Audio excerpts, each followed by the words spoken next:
الحمد لله رب العالمين والعاقبة للمتقين ولا عدوان إلا على الظالمين وأشهد أن لا إله إلا الله وحده لا شريك له ولي الصالحين وأشهد أن محمدا عبده ورسوله وصفيه من خلقه وخليله سيد الأولين والآخرين اللهم صل عليه وعلى آله وصحبه ومن اتبعهم بإحسان إلى يوم الدين أما بعد. Mes chers frères et sœurs, on continue toujours notre série Qu'est-ce que l'islam? Par la grâce d'Allah Azza wa Jal, ça fait un bon moment qu'on est sur cette série ensemble et j'implore Allah Tabarak wa Ta'ala d'en faire une série bénie, de la rendre utile pour les musulmans et les non-musulmans, car les non-musulmans n'ont pas accès à ce qui est dit sur ce mimbar, cet endroit dans la mosquée, et il est donc important que nous en tant que musulmans on leur transmet ces informations afin qu'ils connaissent l'islam par ses sources. Mes frères et sœurs, aujourd'hui le sujet de notre khutbah est l'islam et le bon comportement. Et je le sais qu'on a entendu parler du comportement plus d'une fois dans les mosquées. Mais le rappel profite aux croyants. Et on a besoin de ce rappel tout le temps.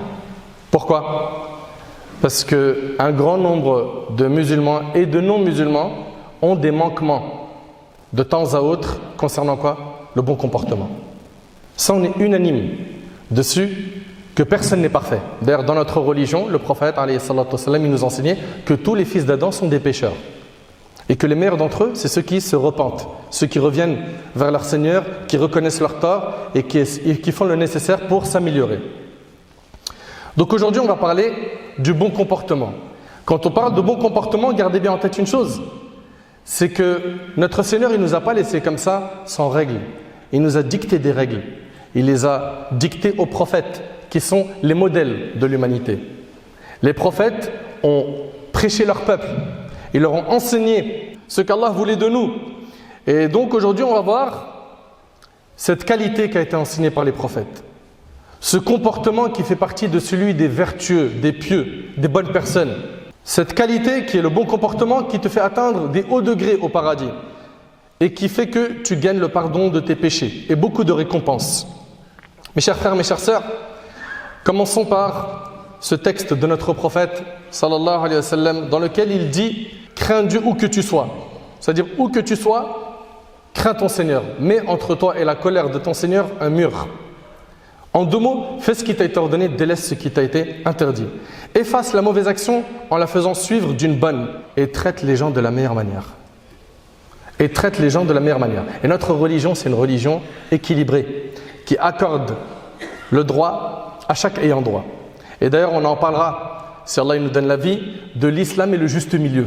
On est équilibré, on est dans le juste milieu dans tout, dans notre croyance, dans notre pratique, dans notre comportement, dans tout. Et regardez ici dans ce texte du prophète, alayhi salatu wassalam, crains Dieu où que tu sois. Ici, on voit le droit de notre Seigneur. Ok? Puis, fais suivre la mauvaise action d'une bonne, celle-ci l'effacera. Ça, c'est le droit de ton âme.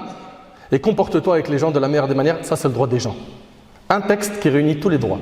Parmi ce qui montre l'importance du bon comportement, il y a que notre bien-aimé, notre prophète, alayhi salatu wassalam, lorsqu'il était en prière, il invoquait son Seigneur en disant « Wahdini li ahsani al-akhlaq, la yahdi li ahsaniha illa ant, wasrif anni sayyi'aha, la yasrifu sayyi'aha illa ant » Il disait dans sa prière, c'est notre prophète, et on sait que le prophète Mohammed, alayhi salatu wassalam, il a été envoyé pour qui? « Wa ma arsalnaka illa rahmatan lil alamin » Allah il nous dit dans le Coran, nous ne t'avons envoyé, en parlant du prophète, que comme miséricorde pour l'humanité.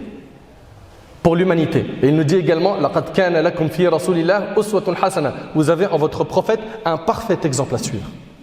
Et celui qui se penche sur la biographie du prophète Mohammed alayhi salatu wassalam, réalise à quel point c'était un homme qui sortait du lot, qui a été choisi, élu par son Seigneur, qui avait le meilleur des comportements.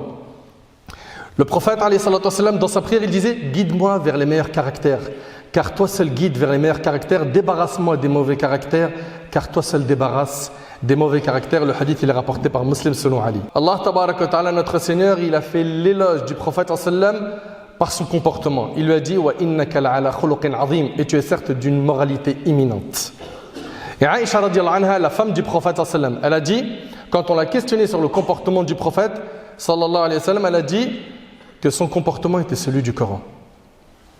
Kana khuluquhu al-Qur'an. C'est-à-dire quoi? C'est-à-dire qu'il a mis en pratique le contenu du Coran. alayhi salatu wassalam, il a appliqué ses règles, il s'est écarté des interdits, il a exécuté les ordres de notre Seigneur Azza wa Jal. Notre prophète alayhi salatu wassalam n'a jamais été vulgaire et il n'a jamais cherché à l'être. Il y a des gens qui, parfois, n'ont pas connu la vulgarité dans leur vie, dans leur éducation, mais ils cherchent à être vulgaires pour fondre dans la masse, se faire accepter par leurs amis. Le prophète, alayhi salatu wassalam, il n'a jamais été vulgaire, il n'a jamais cherché à l'être. Méditez s'il vous plaît, c'est notre exemple. Ouvrez bien vos oreilles. Tout ça, ce que je suis en train de dire là, ça nous concerne tous, sans exception.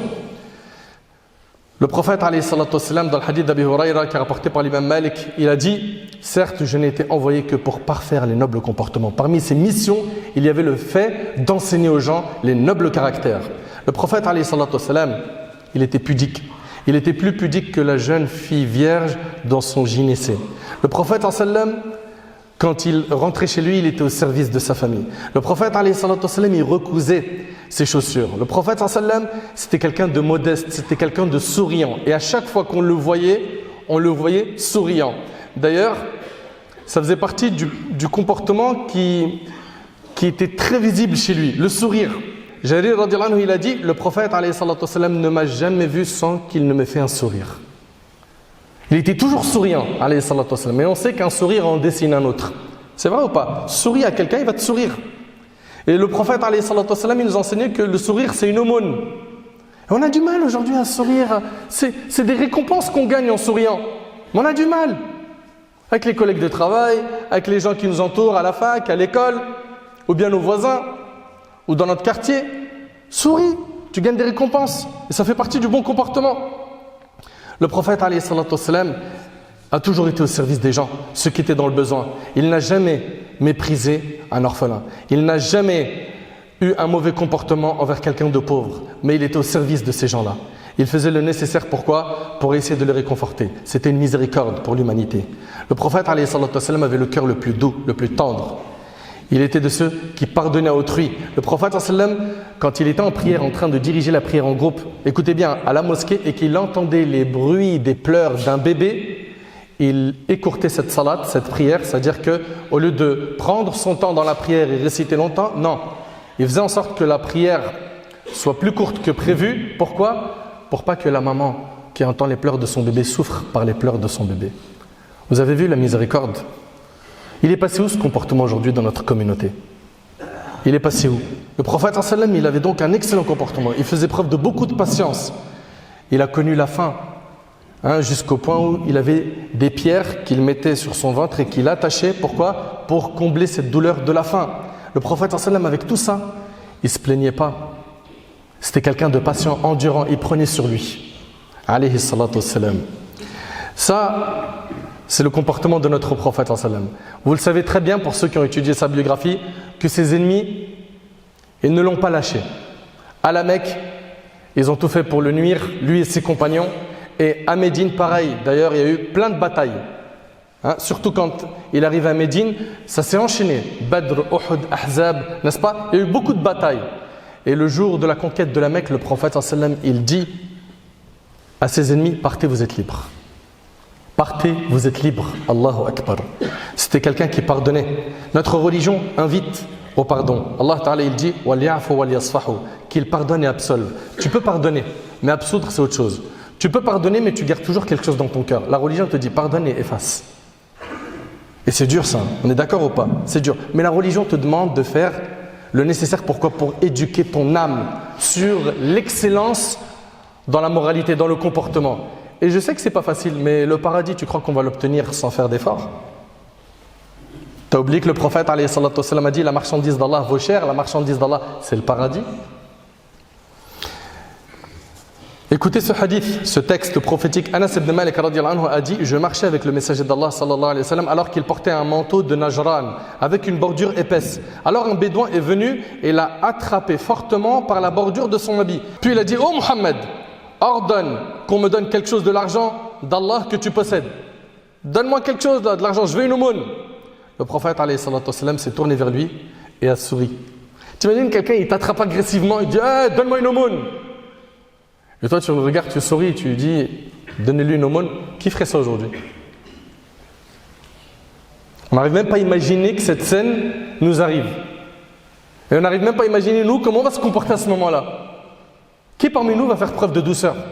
Le prophète, alayhi salatu wassalam, il a souri, puis a ordonné qu'on lui donne. Donnez-lui une sadaqa. Et c'est rapporté par l'imam al-Bukhari. Dans ce hadith, on y voit la douceur et le pardon du prophète, alayhi salatu wassalam. Son envie d'attirer les gens à l'islam et sa patience était impressionnante. Son envie d'attirer les gens et sa patience était exemplaire, alayhi salatu wassalam. Notre religion nous ordonne de respecter les engagements. Allah Ta'ala il nous dit dans le verset wa awfu bil ahd innal ahda kana mas'oula. Et remplissez l'engagement car on sera interrogé au sujet des engagements. Et regardez avec moi cette histoire qui est rapportée par l'imam Muslim. Méditez et regardez la valeur du respect de l'engagement. L'absence de Hudhayfa radiyallahu anhu, Hudhayfa ibn al-Yaman, durant la campagne militaire de Badr. Il y a une bataille qui se prépare, la bataille de Badr. D'accord? Hudhayfa ibn al-Yaman, radiyallahu anhu, lui-même il raconte que la seule chose qui l'a empêché de prendre part à cette campagne militaire, c'est un engagement qu'avaient pris de lui les païens de la Mecque de ne pas le faire. Ce qui s'était passé en fait, c'est que lorsqu'il avait émigré, donc Hudhayfa, ce compagnon du prophète sallallahu alayhi wa sallam, il a émigré de la Mecque avec son père. Les païens, après les avoir interceptés, avaient fini par les relâcher et les laisser partir en les faisant promettre de ne pas combattre auprès du prophète sallallahu alayhi wa sallam contre eux. Il leur a dit, quand vous rentrez à Médine, on vous laisse partir, mais par contre, dès que vous arrivez à Médine, vous ne combattez pas contre nous.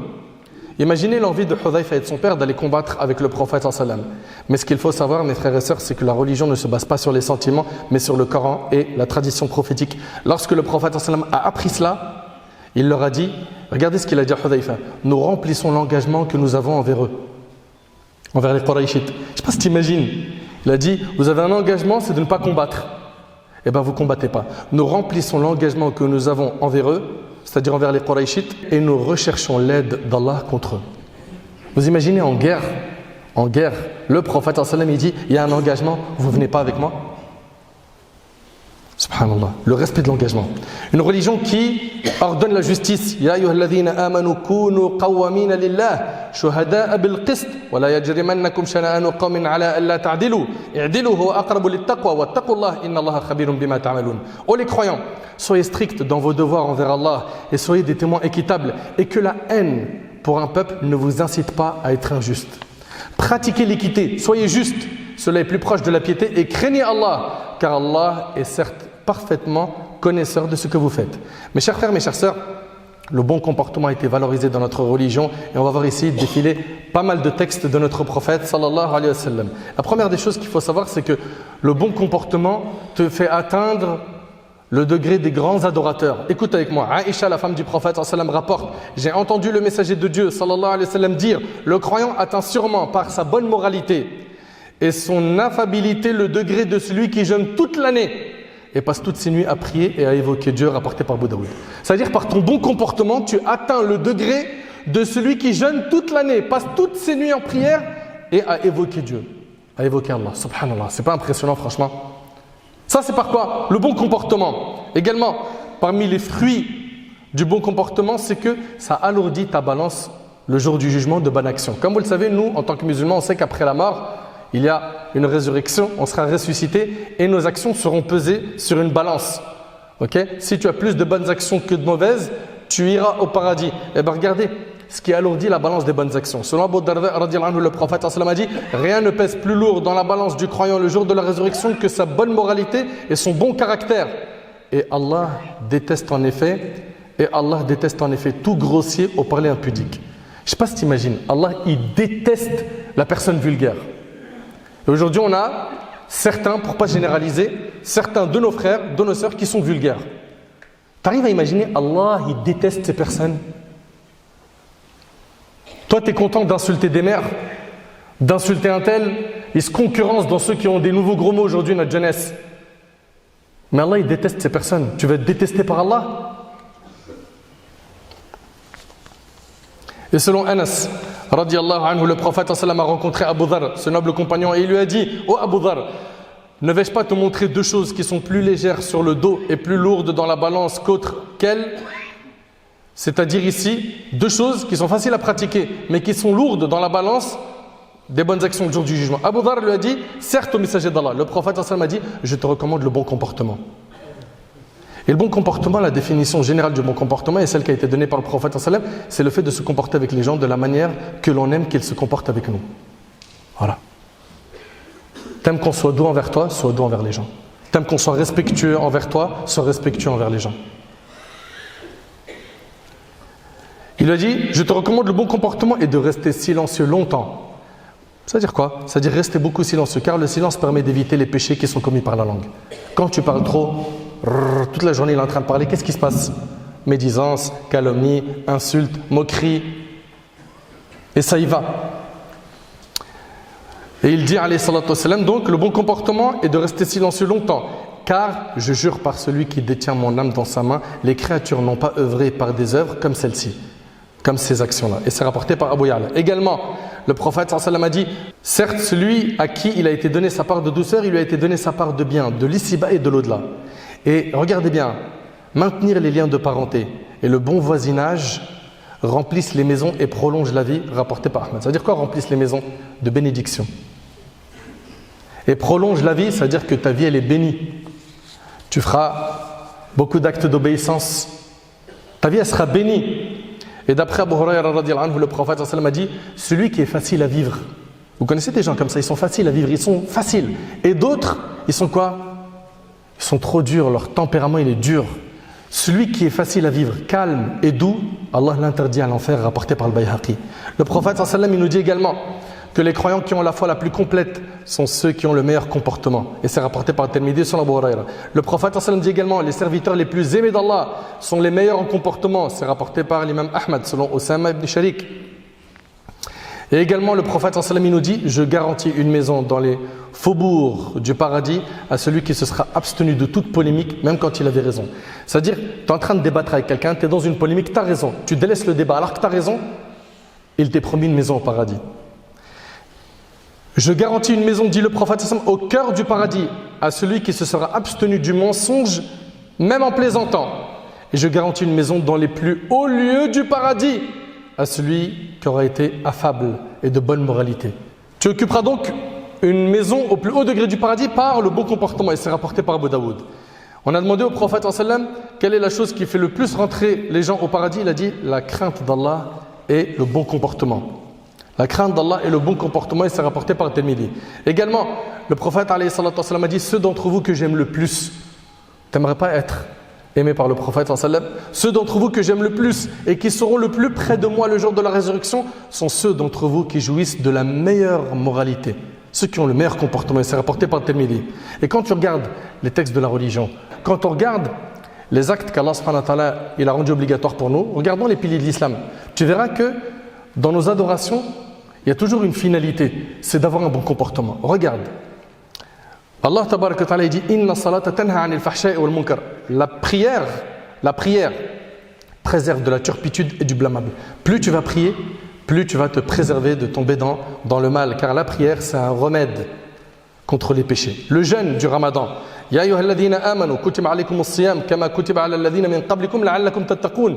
Notre Seigneur il nous dit, ô les croyants, on vous a prescrit le jeûne comme on l'a prescrit à ceux d'avant vous, ainsi vous atteindrez la piété.